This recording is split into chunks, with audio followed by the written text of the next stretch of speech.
Hello everyone, this is Professor Hitesh Matre, HOD Computer Engineering Department of Praveen Patel College of Diploma Engineering and Technology. Today we are going to learn about the course Programming in C, Unit number 2, the basic of C programming, and the topic is history and the structure of C.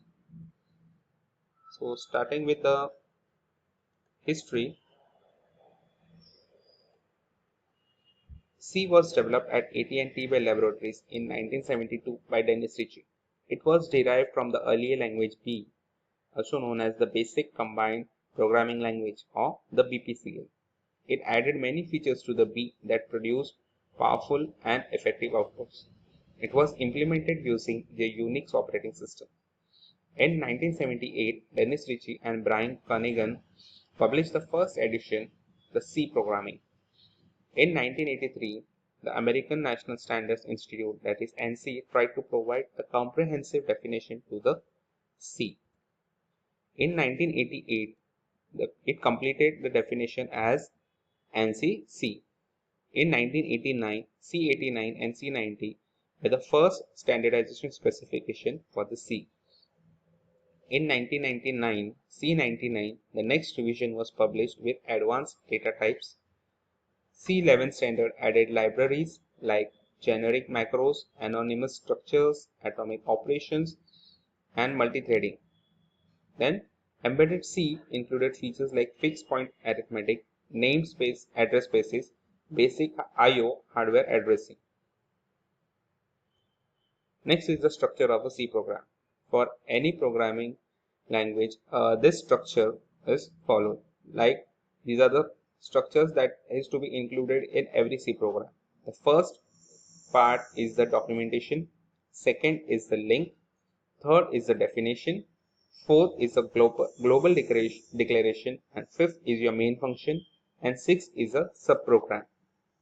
So we will first see one by one each block. The documentation section.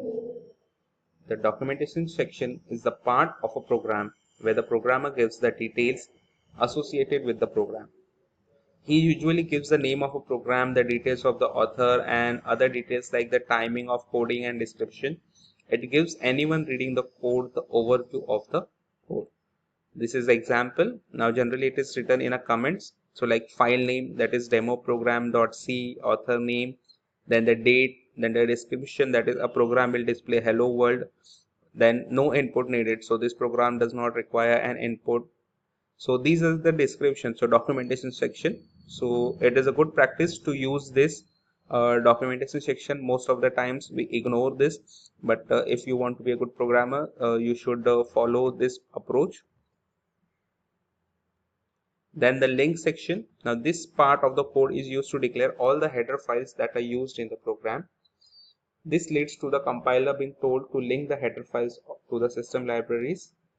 Now these are some of the examples of the header files that we use. That is hash include, then into the angle brackets say stdio.h, that is for standard input output header file. Then we have conio.h, that is for console input output.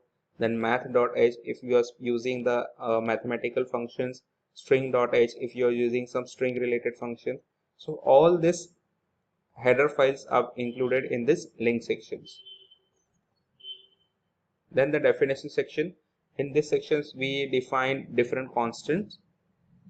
The keyword define is used in this part. Some example like hash define pi equal to 3.14. So instead of directly using the value that is 3.14, we will be use the term that is pi in the program. Then hash define max equal to 100.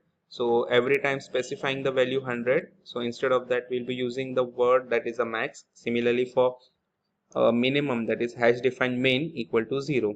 So this is the definition section.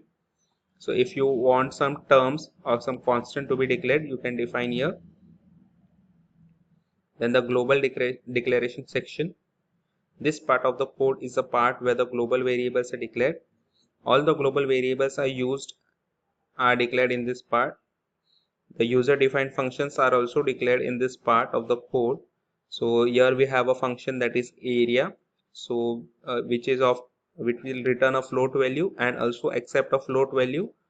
Then we have a integer that is a equal to 7. So this can be used anywhere in the program. Then the main function section. Now every C program needs to have the main function. It is important. Each main function consists of a two part, a declaration part and the execution part. The declaration part is the part where all the variables are declared. Generally these variables are local variables.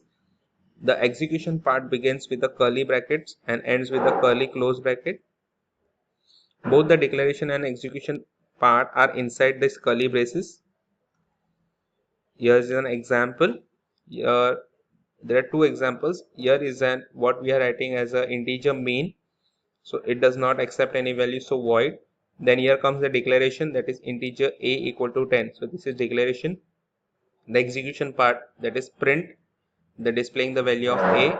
And since main is expecting some value to return, so return 0. So if you want to avoid this, what we can use is the this structure. Simply mention here void. So main will does not return any value, so no need to specify here return 0. So this main function is very important because all your program execution starts with your main program function. Then the subprogram, all the user defined functions are defined in this section. So whatever the functions that you have declared in the global section, so here is the definition, that is the body of that particular user defined function.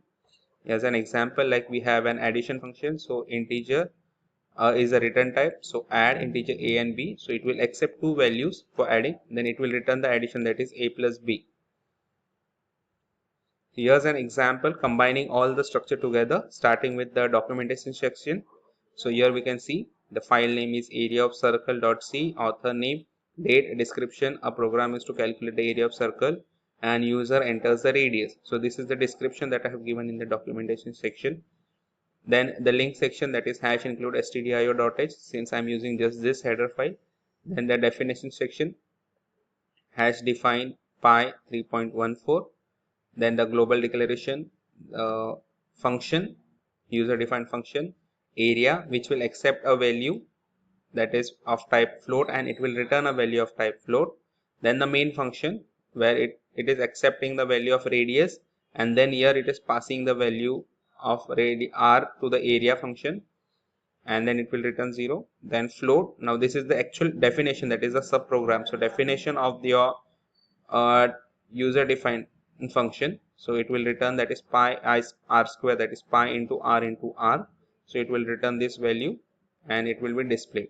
So this is just a simple example of how including all the structure that was shown in a C program.